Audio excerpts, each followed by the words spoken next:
My name is Anna. For those of you who do not know, I like to cook and I like to bake. So in today's video, I made a vanilla Swiss roll cake with a cream and jelly filling. It was very easy to make and it tastes very delicious, and I hope you enjoy it. So here I have 5 eggs and I separated the yolks from the white.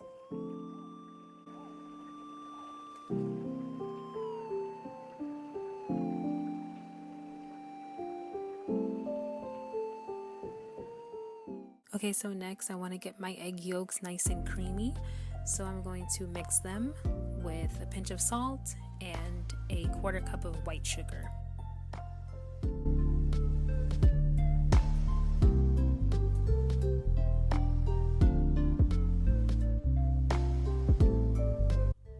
Next, I'm moving on to my egg white mixture. Now this is arguably the most important part of the sponge cake, because you cannot have sponge cake if it is not light and fluffy, and this is what's going to give it that texture that we want. Now I'm going to add the yolk mixture back into the egg white mixture and gently fold.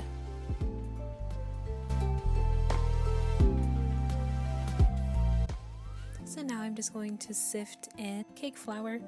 Now you could use all-purpose flour if that's what you have. I just prefer cake flour.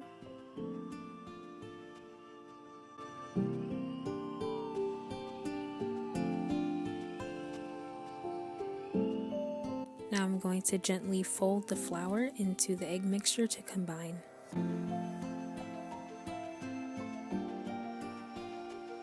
Now I'm going to make a mixture of a 1/3 cup of milk, 3 tablespoons, and 2 teaspoons of vegetable oil.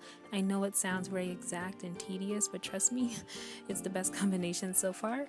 And with a teaspoon of vanilla for extra flavor. And I'm going to take a spoonful from my cake batter and mix it into this milk mixture, because I just feel like it helps to mix everything later on.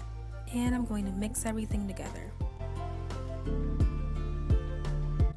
Now I'm going to line my baking pan with parchment paper, and I'm also going to apply a non-stick cooking spray so that my cake does not stick to the paper.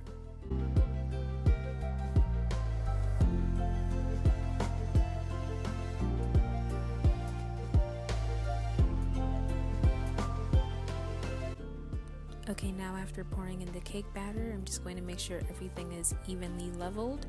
This will make rolling the cake easier.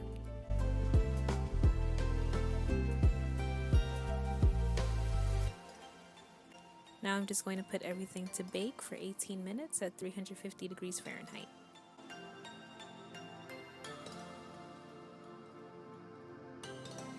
Now after taking my cake out of the oven and letting it cool for about 2 to 3 minutes, not too much because you still want the cake to be warm in order to roll it, I'm going to dust a lot of powdered sugar on top of this cake. This will help prevent the cake from sticking to the parchment paper. We don't want that.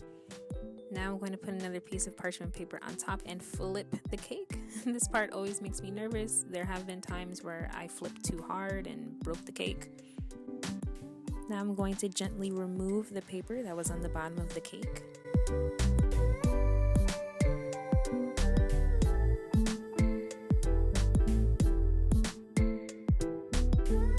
Now I'm going to go ahead and apply my filling. Here I'm just using a berry jam and some homemade whipped cream. If you would like a tutorial on how I make my whipped cream, let me know.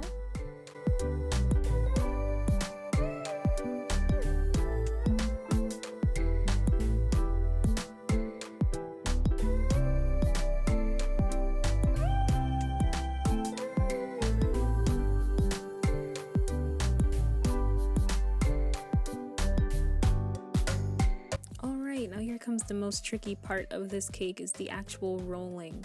So first I used the parchment paper kind of as like a guide to begin the rolling. However, I just felt like I couldn't get a good grip, so eventually I just went in with my hands.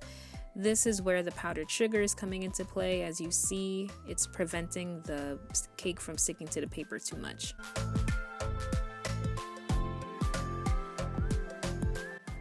Okay, now I'm going to wrap the cake in parchment paper, and then I'm going to cover that with a towel before putting it in the refrigerator.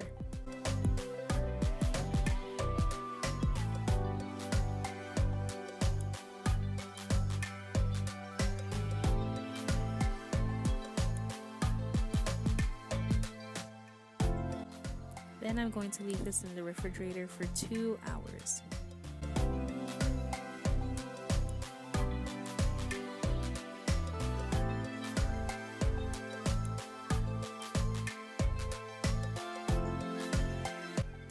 Now, using my piping bag and some leftover whipped cream, I'm going to just make little swirls on the top of the cake for decoration. And of course, just some raspberries for a little razzle dazzle.